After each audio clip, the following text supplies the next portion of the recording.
Sall man xaw ma loolu folliwaat Macky Sall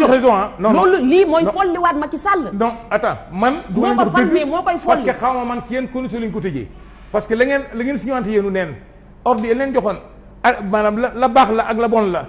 man lu xalaal ak lu araam yaa ngi ñu ma ko seqoon man li ma xam te seede ko nga xam ne xam naa ko suma conscience moomu ko may yëg naa ne maanaam direct yi ngeen di def muy télé bii muy beneen télé ak télé bu mën a doon ci àddina direct fekk yaa ngi koy def ci kuy lakk ak ku mer nga topp ko mu ngi mel ni nit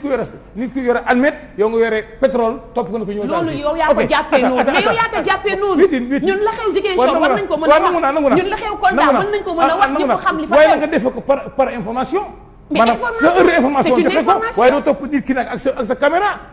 non nangu naa nga joxe information bi population bi dégg ko. gis nga information bi la ñor ngay wax kon. gis nga lii ku mu fale information bi nga bëgg ngay wax. non lii ku mu fale bu subaa dina la folli lii ku mu fal bu subaa dina la folli. mooy gis folli nga façon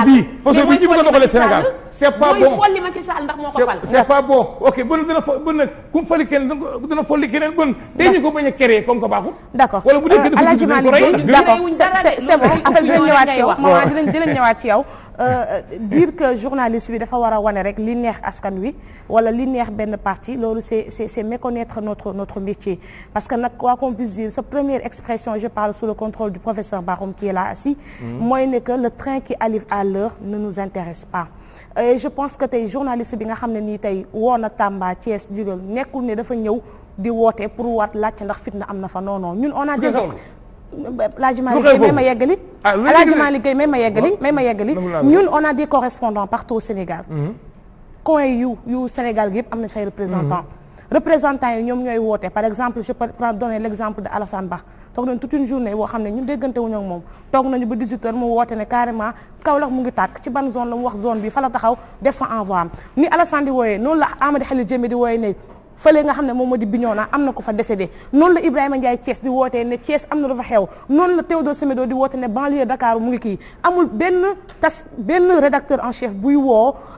kiiwam reporter am naan ko demal uti ji fitna. déedéet waxuma loolu non mais ni nga waxee c'est comme si que non ni nga waxee da nga ne non ni nga waxee c'est comme si que ñun on est à la recherche d'une mauvaise information waaye dama ne waa déglu man déglu naa ci rajo mu ne xaaral am na kii fëgg xaaral ma jël kii koo kan la mu ne ko ok d'accord ok excuse nangu naa man dama la wax ne la waxuma la ne man Malick fi ma toog di wax dama la wax ne la information nangu naa ko heure bi nga war a joxe information ñëpp xam nañ ko dala ca xaar déggleel say données sa information jotee nga joxe ko amaa nag nit ku mer nga topp ko micro di ko wax ci télé directement ak rajo monde entier di ko xool attends bu yàggee dañ lay def rédacteur en chef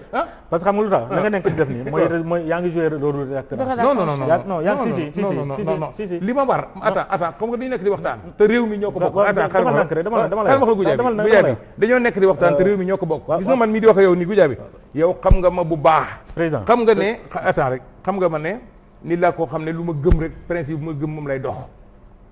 man li ma gëm loolu lay dox li ma gëm loolu lay wax attends kenn ku ci nekk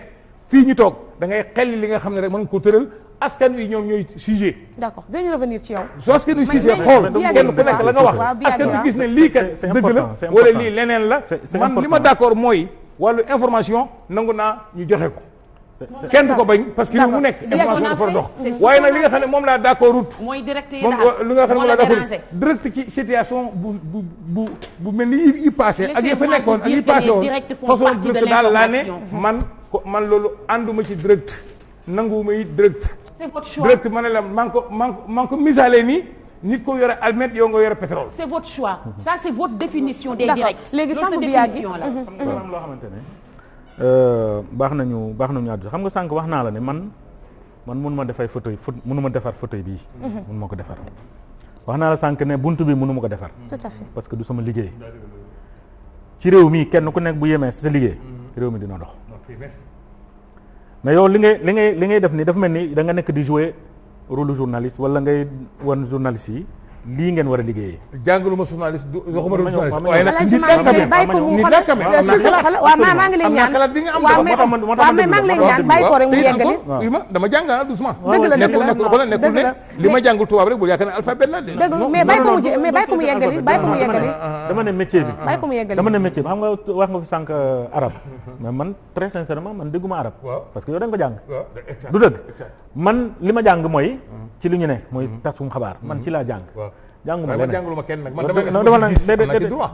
defal nank rek xam nga boo gisee sa gis-gis rek mooy àndoo ci non ba pare àndoo ci nel ànduma ci waaw defal nank rek nel ànduma ci mais bul ne nii la ñu war a liggéey déedéet dama ne man d'accord ma sama gis-gis laa wax ma terminé docteur yaa ngi may déglu dama ne man sama xalaat bi ma am ak gis-gis bi ma am waxuma la ñëpp mais il faudrait nga bàyyi ko aussi mu yeggali bàyyi ko mu ci pensé après dina ñëwaat jox la parole joxe information yow da nga ne da ngay xaar waxtu bu jotee nga joxe ko. donc am nga heure information. may ma rek boo xaaree ba heure bu nga wax joxe nga joxe ko. bu yàggee dootul du nekk information. lu muy nekk. déedéet dafay kari. yaa ko waxal sa bopp non ok. kadi professeur damay ñëw ci yow sàmm bu yàgg s'il te plaît foofu noonu wax nga fu am solo mais même rek ma jàll ci professeur. non damay terminer sur 2 points. président Malick Gueye. naam. depuis bi nga nekkee assemblée nationale. ñaati journaliste ñaati média ñoo lay fekk assemblée. bëri na di def direct. bëri na mosuma ci ànd même pare rek même baal ma rek ñiy direct. li nga xamante ni moom mooy vote budgétaire. waaw nu ñu ko tuubee sax vote kii plénière. nangu naa solo direct ñii ñëw façon boobu nangu ko ñii ñëw di def direct. façon boobu nangu naa ko waaye musiba laa ko nangu. waaw may ma rek li tàkk laa ko nangu naa ko fa. may ma rek te foofu te assemblée boobu bu la ma distrait s'il vous plaît su ma ko toll rek foofu te assemblée foofu lañ fay joxe par rapport ak seen taxawaay ci peuple bi média bi moo tax député bu nekk bëgg nga wax parce que média yaa ngi direct moo tax kenn ku nekk même boo amul wax da ngay génn wax parce que yaa ngi bëgg sa mbubu politique bi mu feeñ ci sa askan mooy benn bi ci mujj mooy corona ban télévision ngay jàpp fii ban rajo ngay jàpp fii 10 heures bu jotee deful direct ministère de la santé te pourtant bu ñu ne woon non dafay leneen la da ngay commencer ñu gis ñi damm tànk ñenn ñi damm tànk ñeneen ba finalement dañuy naan non finalement média public moo koy joxee RTS mooy benn mooy ñaar ñetteel bi mooy bu demee bu nekk un événement boo xamante ne par exemple discours à la nation par exemple 4 avril défilé dañu naan non yéen mënoo leen ci accéder média état moo ci accéder donc boo leen mën a jël signal bi jël leen signal bi ñu ne non match Sénégal am na match international la machin ainsi de suite non yéen mënoo leen ko jël c'est vrai foofu c'est commercial mais kii diw moo koy jël. Or quand la situation nationale s'impose c'est toute la presse qui se lève corona bi situation nationale la. Au contraire bu fekkente ne amoon na média boo xamante ne nangu ci farlu ñu ŋaññu ko du dëgg xam nga loolu kon loolu dafa neex ñu koy wane. D'accord. am na beneen situation bi xew bouleversé wu mooy li nga xamante ne moom moo am. et ça aussi c'est un fait d'accord ma loolu c'est un fait boo xamante ne kenn mënu ko ci dindi. D'accord la nga yaakaar ne loolu moo am loolu amul bu fekkente ne dafa am ñeneen ñu koy xalaat defe ne journalistes yi dañuy xambataal dara amul Kédougou xaaral ma woo waa Kédougou. D'accord mu wax ma lan moo wax matière boobu ba xam nga journalisme non foofu dinaa ñëwaat ci yéen dinaa ñëwaat ci yéen mais xoolal il faut ñu ñëw ci professeur dama la ko ñaan rek man nangu naa journalisme nangu naa métier journalisme ñi nga xam ne dañ koy doxal ci norme ñëpp leen gërëm ñëpp leen sax wax naa la bu njëkk ne la maanaam métier journalisme lumière la ci aw askanam lumière nag du jur lëndëm ma ne bésu dund kenn du ko wàcceeg bésu dee li ngeen may méngale nii xoola da ngeen a comparer loo xam ne mënuma ci nangu mënuma ko nangu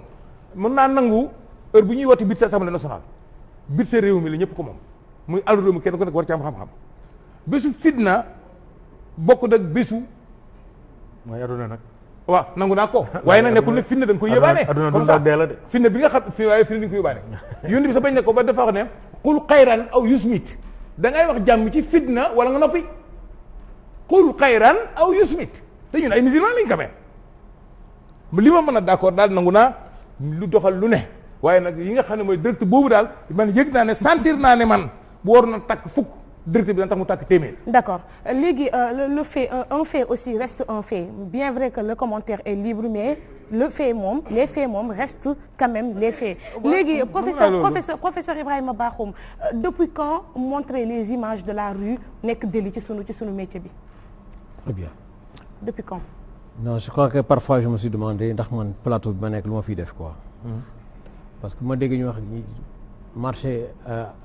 agence de régulation des marchés publics dama xam lu muy ut fii lan la fi ut ARMP lu muy ut fii nous parlons de médias on me dit ARMP j'ai un problème ba ca des mooy lan l'autre qui dit Babacar Diagne lu muy def et cetera CNRA xam nga ñan la c'est la loi qui dit représentant université c'est la loi qui dit représentant de la jeunesse c'est la loi qui dit représentant des médias c'est la loi qui dit représentant du troisième âge c'est la loi qui dit représentant du mouvement des femmes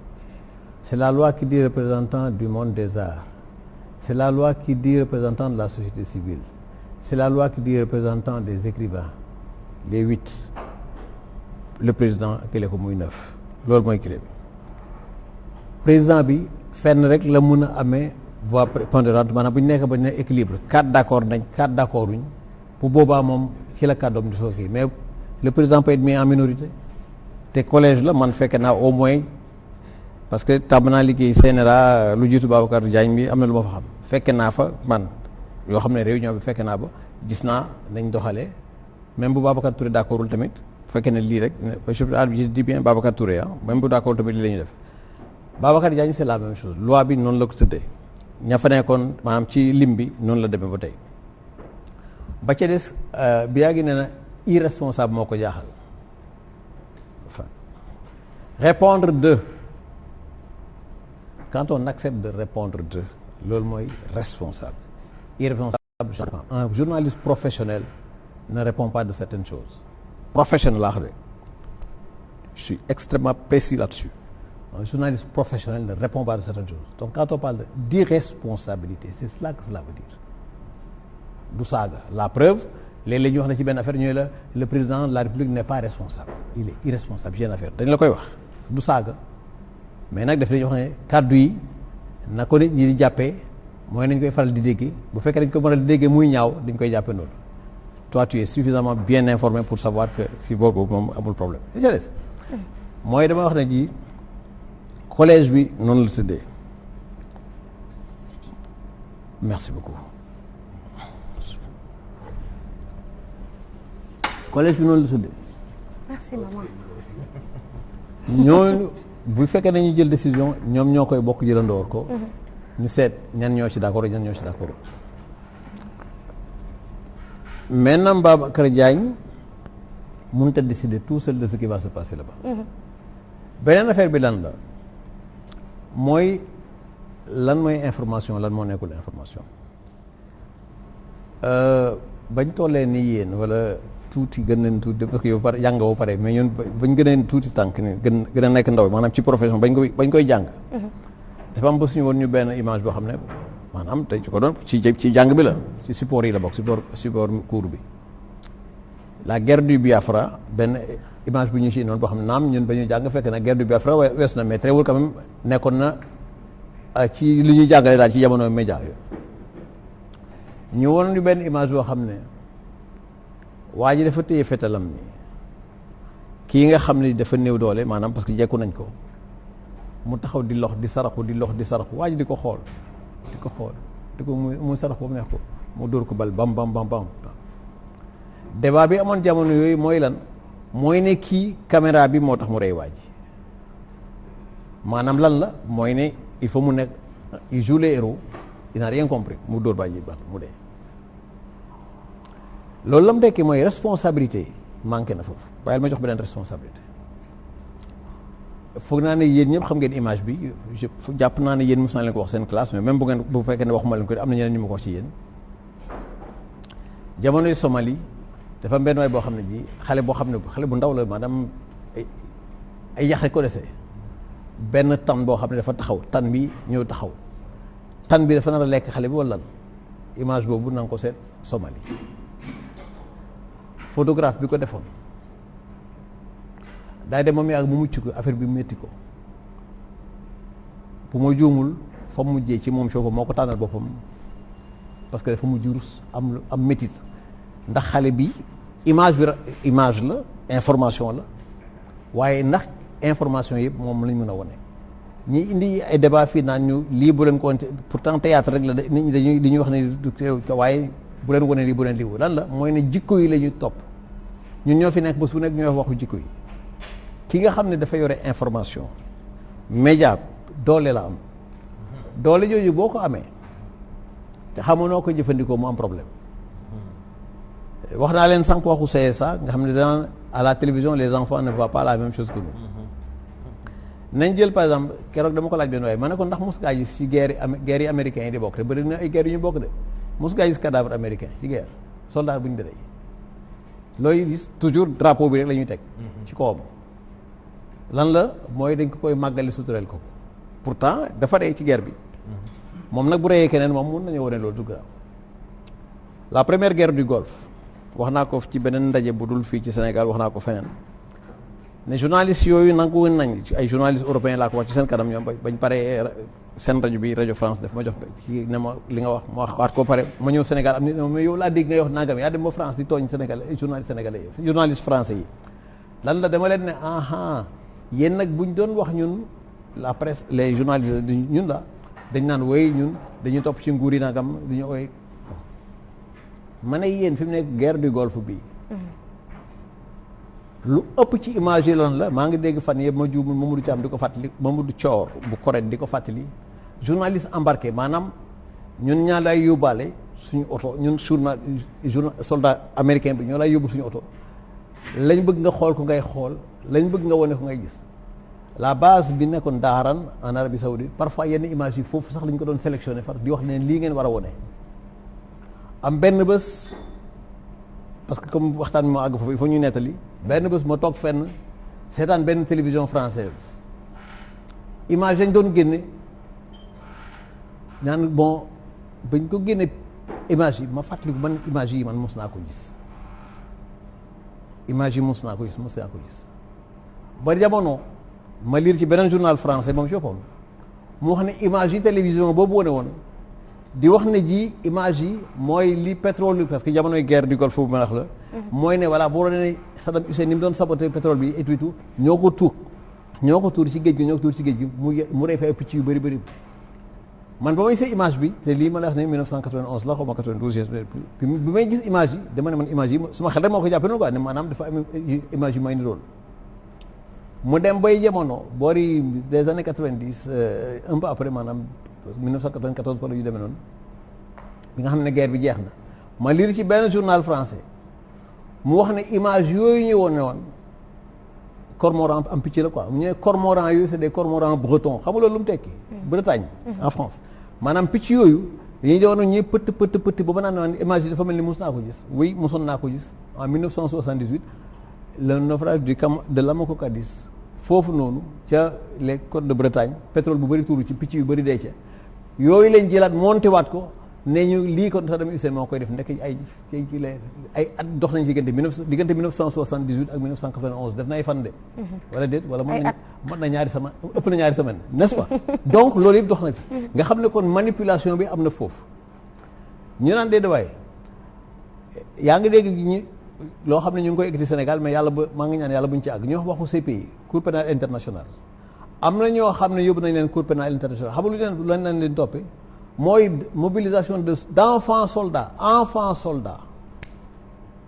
xale yu ndaw nga jox leen ngànnaay ñuy rey parce que là ce plan là ils sont irresponsables maanaam amuñ xel mun a leen waxee ne ji léegi li ñoom jàpp nañ ne affaire bi waa koy kanam koo jox gànnaay muy fooye ko dafay fore boobu ko xale boobu sax mënoo ko topp dox loo ko mën topp parce que dañuy wax ne ji kii loolu du responsabilité maanaam te pourtant mu ngay rey léegi nag enfant soldat ngànnaay nga ko jox ñu wax ne kon xale yi nañuy moytu leen di exposé ci en période de conflit bu jamono tiis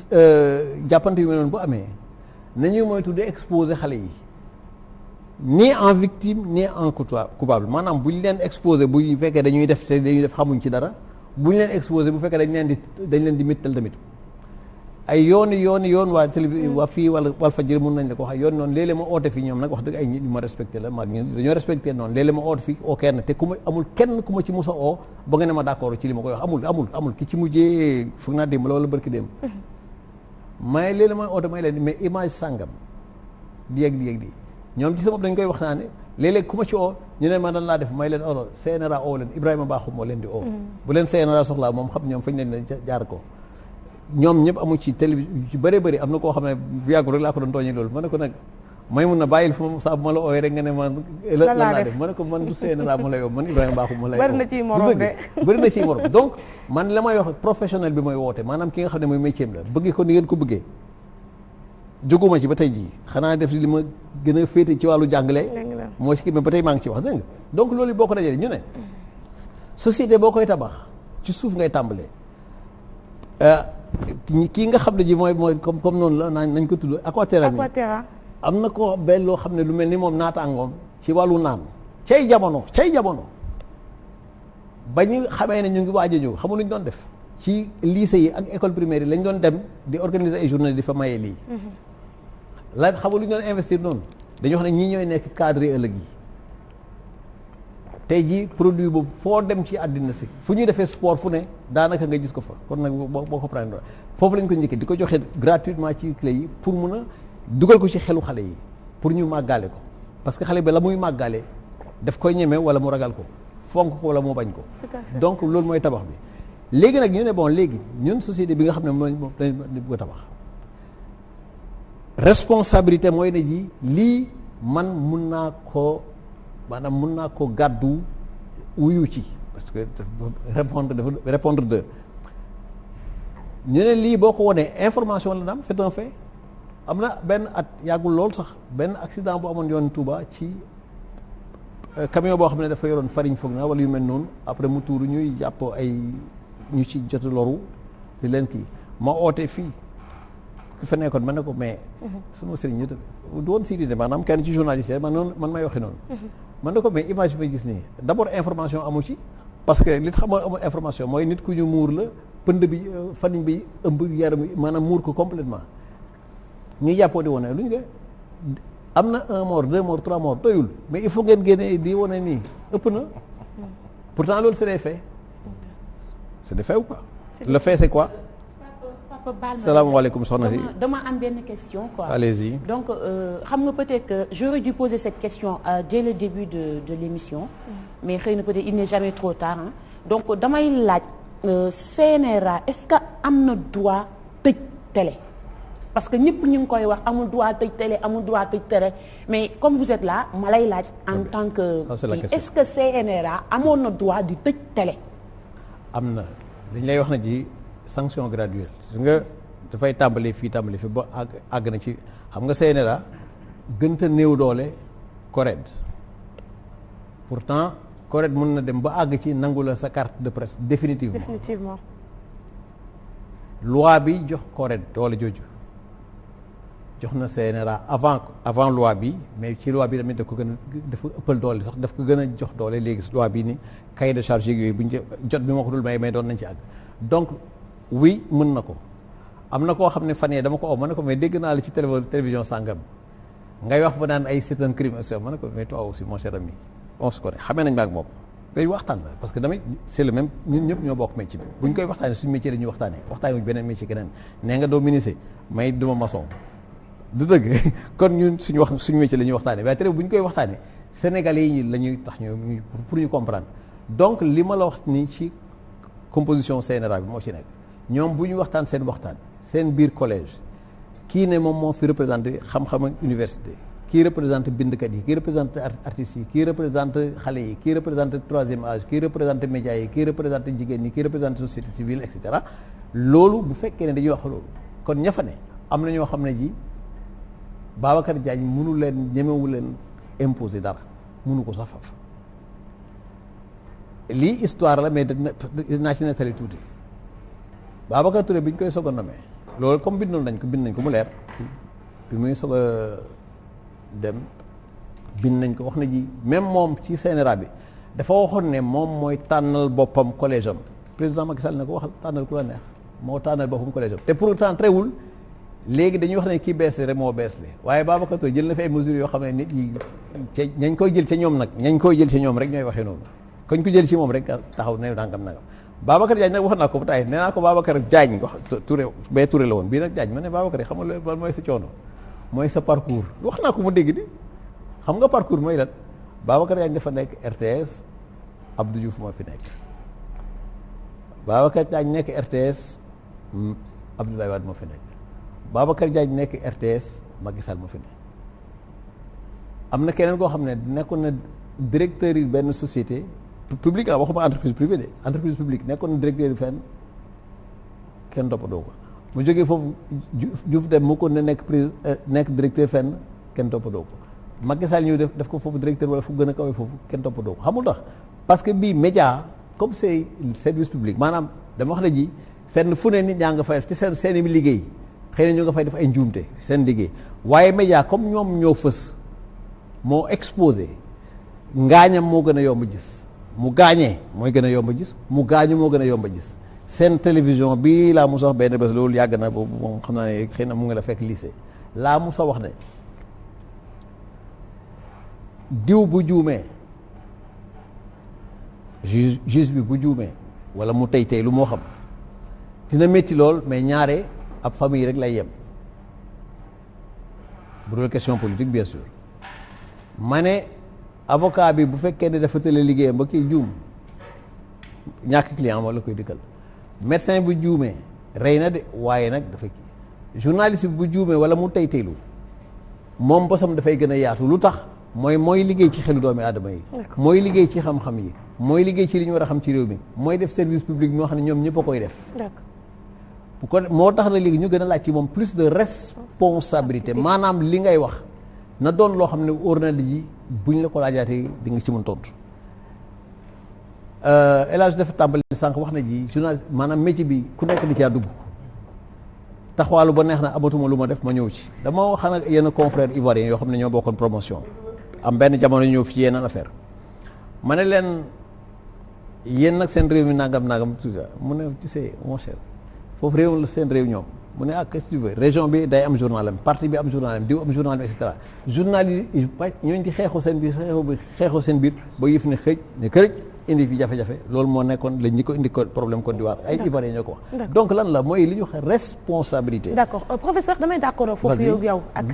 le mot responsabilité ndax je pense que ku ci nekk yi tamit boo yoree lu toll ni groupe de presse te am tamit benn quantité de personnes boo xam ne dañ lay seetaan war nga mën a xool bu baax a baax li ngay kii d'accord nañ ci ak yow mais également est-ce que mën nga d'accord ak ci man ci rapidité bi nga xamante ne gaawantul bi nga xam ne Sénégal def na ko ngir mën a couper signalu Sen TV ak Walfadjri sans pour autant avertir davantage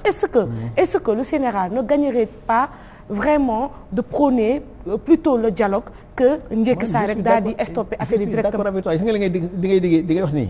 am na ci beneen affaire bu fi musa am ba ñu couper signal foofu ba ñoom ñu couper signal parce que dama la wax ne bañ ko couper waxtaan bi ngay wax nii dafa jiitu woon lool trewul koo nga continuer di def la muy def am ñu ko doon def bàyyi am ko wax ne moom mënut a bàyyi parce que dafa am lu ko tax te mënut a bàyyi bañ couper signalam coow li nii la mel. parce que li ci nekk mooy ne ji signal yi télévision dafa am doole ba nga xam ne maanaam télévision moo am doole ba nga xam ne ji lu ko laal lu nekk ak ka ko laal parce que mu xam ne bu laalee da nga naan oh kii la faral moo fi ne loolu moom mënoo ko dindi man mënuma ko dindi fi la ñu fekk lu dëgg la ñu sonk dama wax ne ji sensibilité wu média moo toll foofu bu ko defee ñi dañuy wax ne ji yore ngànnaay loo xamul moo mën a dal journaliste bu jàngul métier bi ngànnaay loo xamul daay mel ni xale bu ndaw wala soldat boo xam ne dafay soog a dugg rek nga jox ko benn xaw ma lan arme bu am doole rek mu téye ko lu xam lu mu koy doyee mu ay gaañ rek ciy def lu tax ñu nga xam ne ji bon ci yenn façon yi ngànnaay yi daana le bouton rouge le bouton nangam kan moo yore bouton bi loolu dañ responsabilité la donc bu accès foofu ñu ne bon léegi tëj signal li ma la wax ne gis nga cahier de charge bu bees bii di ñëwaat ñëw nii xam nga fii wax naa la na collège ñoom ñooy waxtaan seen biir ba juboo ci ne dañuy def wala lu ñu def gis nga collège astafurlah cahier de charge bii nii am na fu situation yi toll mooy nañ président moom rek mu xëy dagg ça vaut ce que ça vaut comme truc waaye noonu laa ci mën wax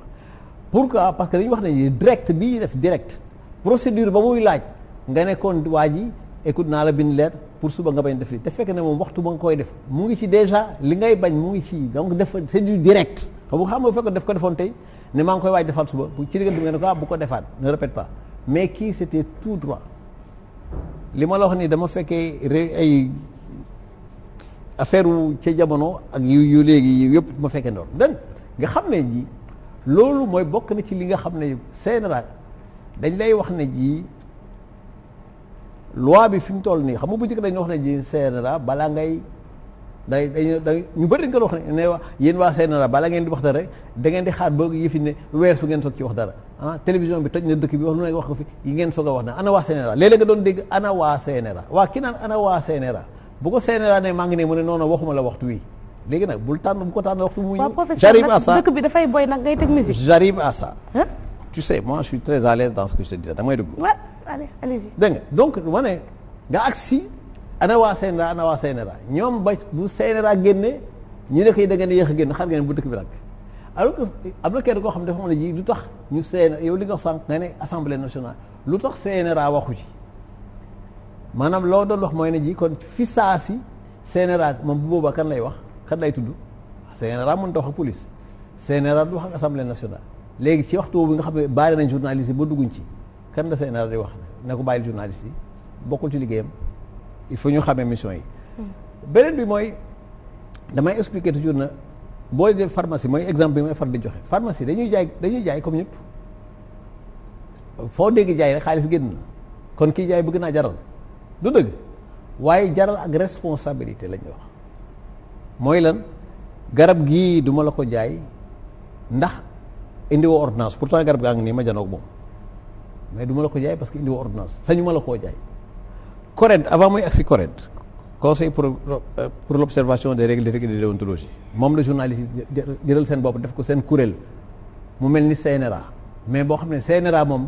ñi ci kaw lay waxal maanaam CNRA du wax ak yow mii boo amee fi erreur moom du wax ak yow ka muy waxal mooy sa patron lay waxal CORED mooy wax ak yow mooy kuréel bi nga xam ne yéen journalistes yi na ko bokk sa sol ko seen bopp xam nga lu ñu ci jugoon ca départ ba ordre des journalistes moom la ñi ko ñu kon xalaat ñoom ñu jetu Cissé ñu may dégg xëy na et cetera ñoom lañ ñi ko xalaat mooy ordre des journalistes comme ordre des avocats ordre des médecins ordre des nga xam ne ji dañoo xamoon ba métier bi fa mu dem yàqu na yàqu boo xam ne maanaam bëri na ciy dugg ñoo xam ne amuñ ci dara lu ñu ciy def am ñoo xam ne ñu ngi ci waaye dañoo def ay investissement boo xam ne ji lañu ci daan seen ñëwul ñu dem lëkkaloog ay politique lëkkaloog ay religieux lëkkaloog ay hommes d'affaires maanaam di joxe kàddu ñeneen te ci dañoo xam ne journaliste warul di porter le combat de quelqu'un d'autre wàllu éthique ak déontologie boo ko tegee ba noppi la ca des mooy conviction yi ngay wax journaliste bu amul opinion amul en tout cas man de am naa opinion ku ma faral am naa koy mais bu may traiter le fait lii moo am parce que bu ma ko deful maa ngi wor suma métier sañu ma wor métier bi mais métier bi lu ñu ma ci sant mooy naa fexe ba daal ci biir suma réew naa fexe ba lu lépp loo xam ne dafay ñoŋal droit doomi aadama yi ma wax ko lépp loo xam ne dafay indi seen sécurité ma wax ko lépp loo xam ne dafay mën a dimbali ci seen xam-xam ma wax ko lépp looy bu na tax citoyen bi gën a xam lan mooy droit mi yëpp ma wax ko loolu moom mën nañ ko sant léegi nag am bu pare ci biir loolu am ku la ne mais man kon bu dee noonu la kay man am naa droit taxaw fu ma neex ne naa ñëw fóon kii wala naa ñëw tax ko ñu ne ko bu ko fi def d'accord waaw loolu kon droit boobu bu fekkee dañuy xaaj ne lii droit la les droits la xale yi dañoo am droit le droit des enfants la convention relative aux droits des enfants de l'enfant loolu quand même am na ci yoo xam ne dañ lay wax ne bu ko def journaliste am na ci yoo xam ne benn boo fekkee ne amoo jotu dem xam lan mooy éthique ak déontologie ngay dóor rek du ma def ba am xaalis baax na réseaux sociaux yi El Hadj doon wax sànq moo fi ne fi mu nekk damaa wax ne jékki xam nga li ba njëkkee booy rek a jógumboo yaay yàq sa bët parce que fi mu nekk nii signal boo fi tëj nit ñi dem seeti ko fële donc daanaka tëj signal amatul njëriñ d'accord la ci laa d'accord ak sëñ bi biagi bi wax ci laa d'accord bi ngay wax ne ji CNRA dafa tardé en fait CNRA tardé wul mais maanaam loi yi nga xam ne ñoo nekk te technologie moo gën a gaaw loi réew moo dem ci àdduna si technologie gën a gaaw loi léegi fi mu nekk nii France lan mooy seen coow li bu jëli mooy ne bu fi kenn amati sañ-sañu filmer policiers yi en intervention d'accord nga ci est-ce que loolu c'est pas de l'information et on le leur a interdit vous n'avez plus le droit de filmer les policiers en intervention alors que c'est de l'info mooy lan mooy ne il faut que ñun ci suñu bopp ñuy adapté suñu xam-xam nag il faut ñuy adapté suñu xam-xam xam ne nag jàngoon naa ko daaw jege daaw waate ji doyul il faut fu ñu toll adapté ko par rapport ak réalité il faut ñu xam yooyu soxna si préparé sax parce que organe de presse bàyyiwuñu leen de ñu ngi ñëw de yéen ñan yéen ñii waase yéen ñii di def di dindi di couper di balancer di débrancher yéen waase kay yéen donc signal parlons de ce signal là non dama la expliquer xam nga yow fekke woo ko kii fekke woo ko waaye am na ko dëkk ci kër gi ku ci xam dara am na ko dëkk ci beneen kër ku ci xam dara ci man naka lan laa ci xalaatoon te loolu ragalu ma ko parce que de façon man wax naa ko CNRA wala man si vous voulez savoir d'accord ma ci coupure signature loolu leer na waaye nag de trait dañuy wax ne ji expliquer bokkul ak justifier li ma la wax ne explication la te boo bés boo gisee nu analyser moo xam nga analyse benn affaire bés boo li ma la wax yëpp c'est des faits bés boo gisee la ko mën a tegg nga ñëw yëgal ma ko dégg nga d'accord biyaagi waaw waaw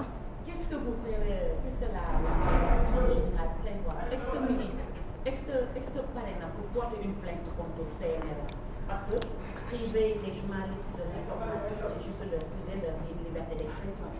3 jours ñu tëj ko tere économiquement dara ñëw. waaw xam nga man déjà waxoon naa dama la ne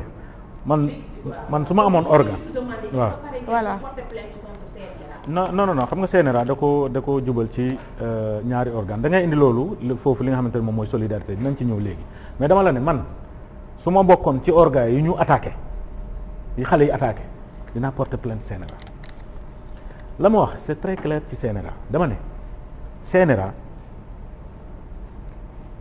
waxuma CNRA li mu wax li mu nekkul ci yoon respecté dama la ne ki ko jël waru ko def Babacar Touré bu fi nekkoon du tëj Walfadjri Babacar Touré bu fi nekkoon du tëj Walfadjri Babacar Touré bu fi nekkoon bu nekkoon CNRA du tëj Sen TV xam nga lu tax d'abord dafa xam li ci privé média privé xam na lan la mooy njëkk am fi média privé xam na diisaay bi xam na nan la def ba moom la mu yoroon ba mu toll fu mu toll nga xëy rek nga ne da ngay couper kooku dafa am lu am solo li nga wax sànq perte yi muy engendré waaw li muy engendré ci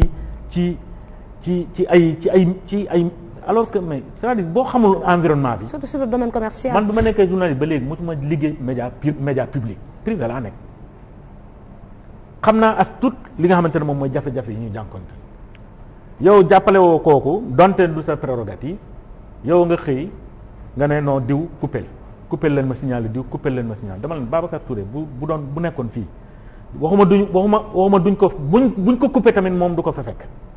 parce que du ko nangu je suis d'accord c'est ton collège qui prend la décision ainsi de suite mais dama ne man j'insiste encore Babacar Touré comment s'appelle Babacar Diagne warul fekkee li ni mel bu ko fekkee dafa war a démissionner parce que warul ko porter parce que c'est lui le président ñeneen collège yi man xawma leen jëwuma leen xam sax xam naa ne ñii corps bi moo fa nekk ñii ñoo fa nekk mais jëwuma leen xam ki ma jéem a xam d'abord mooy d'abord la structure ak ki nga xam ne nag moom moo ko diriger ma am ci mbégte ma am ci mbégte parce que c'est un journaliste moo ko diriger loolu moo tax sànq mayee la président de la République Macky Sall dañoo wàccoon na ak ñun kenn ku nekk lépp li nga xamante ne mooy structure de presse mu jox ko ki nga xamante ne moom mooy journal di ko diriger maintenant ci doxalin wa yaa xam léegi doxalin wa nan nga koy defee da nga koy bul ne rek man je veux lui faire plaisir et que nii laa koy doxalee et j'ai bien écouté Thior bi ñu coupé les chaînes là presse bi dafa am autorégulation correct moo tax ñu taxawal ko mais Thior yëgu ci sax xam nga waxtaan lépp lu ñuy def nañ ko waxtaane gis nga buñ ko waxtaanee woon dina am toujours benn boor buy bon buñ ko waxtaanoon xëy na du ñu egg fii bu ñu ko waxtaanoon bu woowoon parce que on a des associations de presse on a le Synpics qui est là on a correct moom mooy sunu police tey boo ko woon xëy na mën na la jox beneen canevas boo xamante ne xëy na duñu egg fii mais imaginez est-ce que mën nañu jàpp c'est-à-dire man mënuma imaginer. mënuma imaginer. ngay couper télé signal télé. c'est-à-dire man loolu laa mënul imaginer. d'accord c'est impensable. foofu est-ce que mën nañ insinuer en lire entre les lignes que ni Babacar Diagne rôle bi tax ñu teg ko fa doxalu ko. non dama la ne du question rôle li tax ñu teg ko fa li tax ñu tegu dama la ne man c'est la personne de Babacar Diagne qui est journaliste qui est parmi nous nekk suñu doyen dama ne am na décision yoo xamante ne waru ko fekkee. waru ko jël moo tax non il s'agit pas de jouer son rôle dama la ne rôle boobu mënu ko jouer. ce rôle-là il ne peut pas jouer ça et il ne doit pas jouer ça. alors yow instant bi su ma la déggee baax bi yàgg tu me parles de solidarité de corps te dégg naa sa benn intervention bi ñu coupé signalu Walfadjri ak Sen TV li nga njëkk a dénoncé moom mooy manque de solidarité bu ñu nemmeeku ci presse bi fan nga ko teg. parce que tout simplement déjà am na lu ma ci tegoon dama ne. aujourd'hui toute la presse dañoo war a génn dem def sitting devant le CNRA. gis nga fii manque de solidarité bi. dafa am ñu ko créer dañ ko créer pour que mu bañ a am déggoo diviser pour mieux régner loolu lañ fi créer li ne Walf neexul keneen li waa neex Sen TV neexul keneen li neex DTV neexul keneen ainsi de suite donc finalement il y a pas de cette solidarité nous on se souvient encore bi boobu on était encore plus jeunes bi ñu jàppee fii un journaliste Madiambal mais ñun ñoo porté le combat en tant que jeunes il y avait cette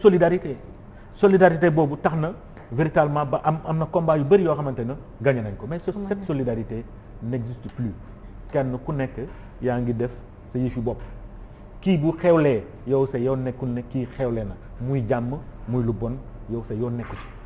moo tax ma jàpp ne manque de solidarité boobu bokk nañu tax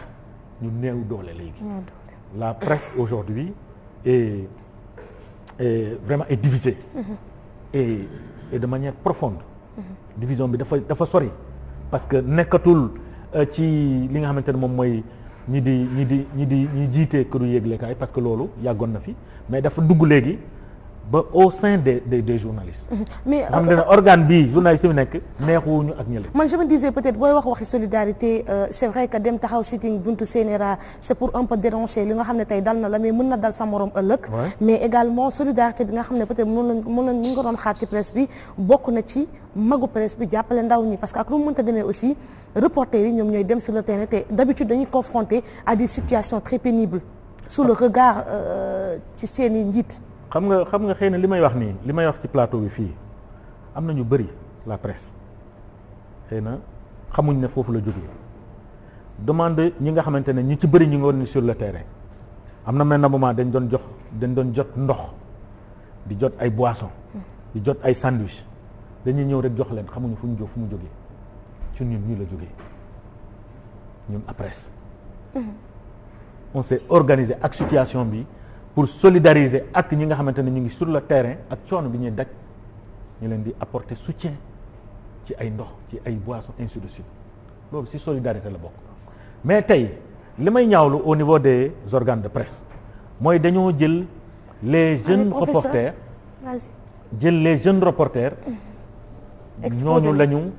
ñooñu lañu sànni sur le terrain foofu nag lay rejoindre doyen Bakhoum muy la qualité li ñu wane ak la responsabilité li ñu wane parce que boo jëlee tey un jeune reporter il faut toujours l'encadrer ñun dañoo encadrer man def naa 2 ans dans un organe de presse waxuma parce que rajo laa commencé def naa presque 1 an ci organe de presse binduma sama bind feeñul sama signature feeñul moom xam na ci dara mais tey organe de presse yi ñi nga xamante ne ñoom ñoo ci am expérience mel ni bu xewee au lieu ñoom ñu jóg di dem ci terrain bi non dañuy yónni benn stagiaire boo xamante ne il vient de faire 2 mois dans cet organe il vient de faire 3 mois amul benn expérience ñooñu waxuma bu ñu dem mais da nga koy encadrer.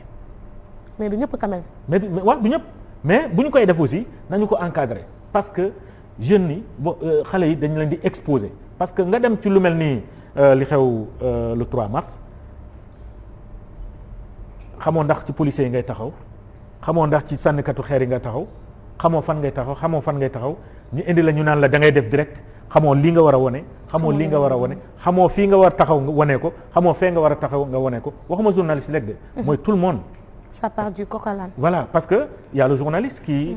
fait la voix mais il y a le caméraman qui montre les images donc loolu expérience la laaj donc moo tax ma ñaawlu li nga xamante ne moom moo am en tout cas les trois jours là mooy que ne dañuy jël les plus jeunes di leen di envoyer sur le terrain alors que au niveau de la rédaction il y a des gens expérimentés waxuma ñoom ñu dem mais au moins kii dem parce que tant que ne ko defoo ko doo am expérience mais buy dem au moins na am ku leen accompagner ñu am toute expérience ñu encadrer leen par rapport ak li nga xamante ne moom la ñu def. On aimerait également faire une analyse surtout du côté professeur Bakhoum lañ koy gën a xaaree analyse du discours ki nga xam ne moo di Ousmane Sonko parallèle ak discours njiitu réew mi Macky Sall après tout ce qui s'est passé ba libération am ci mais lu ñu mën a nemmee ko également mooy ma bëgg a interpeller ki nga xam ne moom moo di El Hadji Malick Gueye bokk na si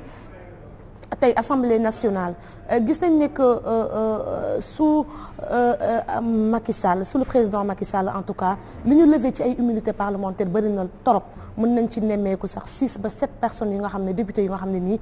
teggi nañu seen malaanu kirlaay mu mel ni comme si que daal comme marché bu tas similay sàllaw ñu yëkkati malaanu kirlaay teg yóbbu nit ki justice buñ ko comparé peut-être ak nguurub Abdoulaye Wade je pense que 2 la woon rek te benn bi sax c'était une démission tey naka ngay jàngatee tey député yi ni ñuy empressé woo di teggi malaanu kirlaay seenub ñoñ te du am benn solidarité de corps mën nañ ko jàngatee wala solidarité parlementaire bu ci toftalu ok merci xam nga li xew démb ñu mën ko attee tey wala démb li fi nekkoon moo fa war a nekk tey loolu dafay naq di dégg parce que ren yaa ngi ni ci nguuru Macky Sall am nañ corona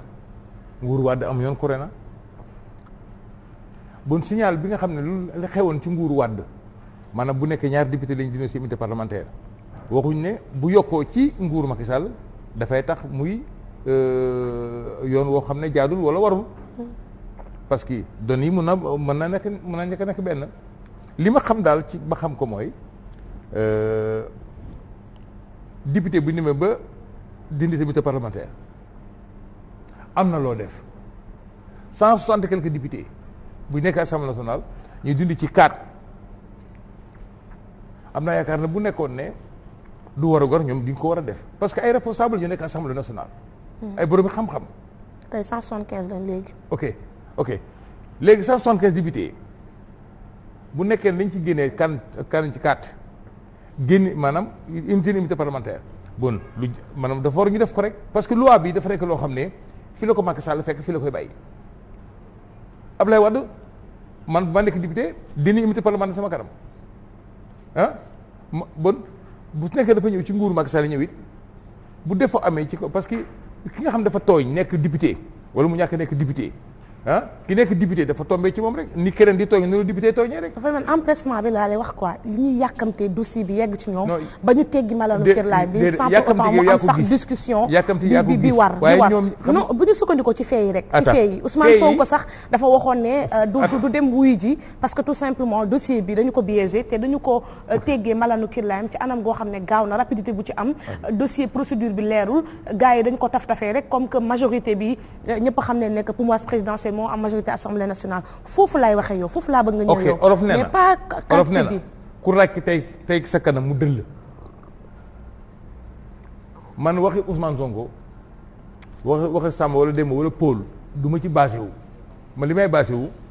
ci li nga xam ne mooy fee bi am ak ñi nga xam ne ñoom lañ ko dénk naka lañ koy doxalee da nga ne mun a am dañ ci am tuuti yàkkamte mu ci def ban yàkkamte liñ ci war a bëgg ñoom ak ban yàkkamte liñ ci war a def ñoom. yoon la yow pour nga jógee fii léegi di dem Sandaga waaye yaa ngi dox soxla ñu naan da nga gaaw a ñëw wala da nga yéex a ñëw gaaw bi du ci am solo yeggal Sandaga rek li am solo mooy immunité parlementaire bi nga xam ne justice moo ko demandé nañ leen ko defal assemblée nationale ñoo ko war def ñu def ko tout court ok pour ci kaw Ousmane Sonko wax nga léegi ne discours Ousmane Sonko ak discours président man dama jàngat ñeenti point ci discours am man yéenuma ko lu dul jàmm ndax lu ko dal métti na lool ku ko méttiwul rek nekk ko doomu aadama wala amoo njaboot wala amoo famille képp ko am famille am ndey am baay am jabar am doom li ko dal doog ko yéene waaye nga jàppit ne àddina bëccëgu weeru koor la fekk jant bi soogul doog wéyegul la ba ni mu ko dalee mën na ma dal ëllëg mën na dal këla Sàmb wala Demba wala Paul bon àddina dafay dox waaye discours bi ngeen ne nañ ko jàngat ñeenti point yi mu ci jàpp mooy moom ban droit la am moom Ousmane Sonko ba ne rebelle yi nañ génn mel leen de dans 6 mois pour ñu génn ñu tëral seen i ngànnaay sans condition koo koy jox sa doom wala koo yilif koo koy jox wala koo jiitee sans condition fii borom kër gi rek moo mën a joxe fii ordre boo xam ne sans condition baatu sans condition boobu mu jox leen dafa tey sama xel dafa yàq sama bopp. ci nan nu mu ko mën a defee sans condition bi xanaa moom dafa bokk ak ñoom wala xanaa moom leen jiite yow mën ngaa jox nit disons sans condition te jiite woo ko borom kër gi seex rek moo mën a ñëw fii ne sans condition dara bu mu fi amati lii bu mu fi amati sans condition nag moom rek moo ko man kenn ku nekk ci la nga àtte ak ñi nga jiite rek nga mën a waxee loolu waaye soo jiituwul ñooñu bokk ci ñooñu am mënoo koo wax parce que du am droit bi wala soo ko waxee du faju bon délai bi muy mayee ay juróom benn weer nañ génn bay tërëseen nga nay yooyu def ma jaaxal daal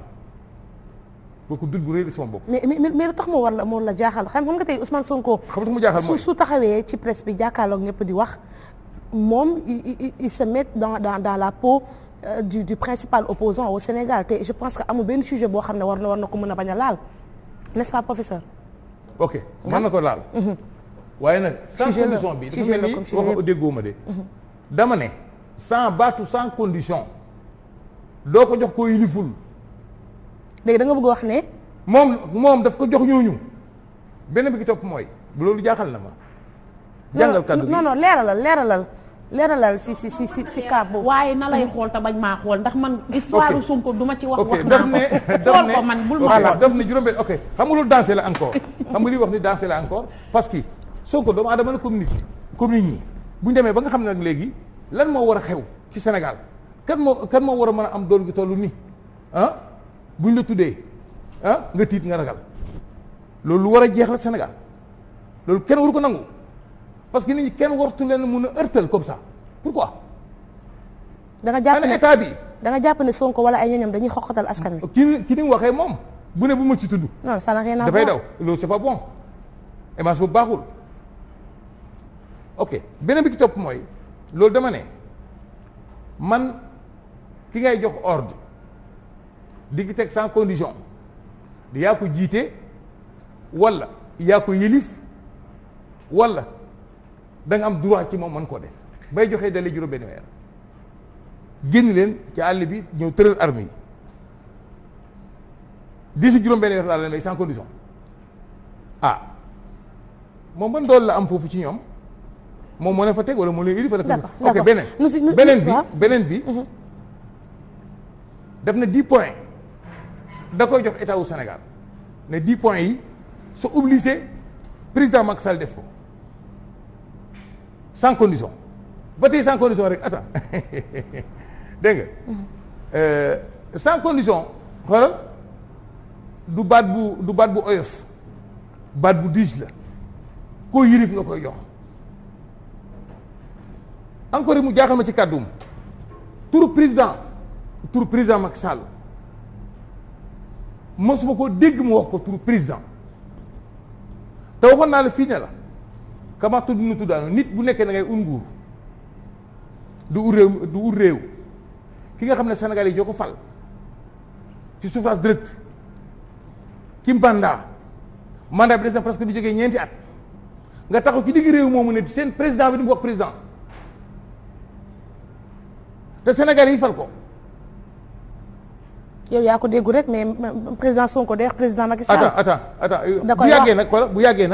yàggee nag maanaam sa kaddu gi dafay dem ba nga xam ne ñu koy déglu reetaan leen di def. ndax lan parce que moo ko waxal boppam. ndax lan moom moo ne du ko wax président. mais les images sont là Sonko day wax le président Macky Sall. Sonko day wax le président Macky Sall Sonko day wax le président Macky Sall Alaaji Malick Gueye. léegi laisse-moi continuer ak professeur Bakhoum le temps que ñuy calibrer temps bi. lii laa doon wax léegi ci gannaaw. voilà gis nga presse farfalaatoo ci presse musiba la sa catastrophique suma doyen wax na ko léegi gis nga oui ma alxaqu foo wal xaq dëgg mënta romb dëgg rek la. lan moo fi dëgg. attends mooy dëgg mooy moom ci boppam li waxal boppam Sénégal dégg ko yow nga dégg ko ma dégg ko. Sénégal yi dégg ko. mais wax na moom président Macky Sall. image yaa ngi fi man maa dégg. génneel image bi am nga ko image yaa ngi fi. am nga waaye it am nga image bi mu ne. alors dinañ ci revenir ma je donne juste benn date. le mois d'avril bii passé rek pas longtemps Macky Sall le président Macky Sall woote na biir palais ñëpp wuy si ko ngir ñu waxtaanee mbas bi. waaw ok président Sonko Pastef bu mu géwee li mu njëkk a def mooy maa ngi saluer non déglu mais dégg may ma def yaa ma laaj ma wax la non may ma moo yeggali li mu génn dafa ne damay saluer d'abord l'appel du président Macky Sall comme lii appelu tel la ci la continuer discours am mais bul ne Macky Sonko musul tudd kii ñun xamuñu Sonko musuñu ko gi teg loxo démb mais en fait dañuy on discute mais léegi may ma ñëw yaa ngi ñëwaat on calibre le temps également def nga say 4 points mais def nga say 4 points damay bàyyi ma yeggali nag laisse-nous attends bi may bàyyi ma yeggali mais da ngay terminer quand même parce que voilà damay bàyyi donc bokkuñu ay bëgg-bëgg waaye du tax nga coupé ma comme ça du ma ko nangu parce que débat bi débat la boo xam ne pour ñun ñëpp la ay responsable ñoo fi toog du nit koo xam ne li nga bëgg rek la lay waxal du man mii allez-y du man mii allez-y d'accord du ma nit boo xam ne da may dicté on vous dit ok bi may toog ci wax nga loo xamante ne ay fee ñu fi aussi bi may toog ci télé bii bi may toog ci télé bii di def débat fii boobu duggul ci télé bi bon du ma koy freiner du ma koy dicté. boobu kon juddu xoolal man gis nga télé bii. ku ma ci ëppalul kenn ëppalu ma ci. d'accord. man doomu Sine Saloum authentique la dama bëgg lu ma rek. oui ma bi loolu passé am na lu ma lié sax ak ñoom. douze parenthèse c'est pas ça boo may laaj may wax nag may bàyyi waaye du ma sa doom booy këlëng non du ma nangu loolu. bul di jëm ci loolu. ma ne Ousmane Sonko barke démb ci maa ngi wax Sénégal yi may déglu yëpp. bërk dugal YouTube bërk démb ci discours am bi moo waxal boppam ci làmmiñam ne du wax président Macky Sall président yow nga dégg ku ma dégg nga taxaw fii di ko jéem a porté façon yu mel nii mooy indi gilaa wala ci réew mi façon yu mel nii mooy tax presse bi nit ñi am ay problème attends non attends yow waroo défendre qui que soit yow fii nga toog mais on défend personne yow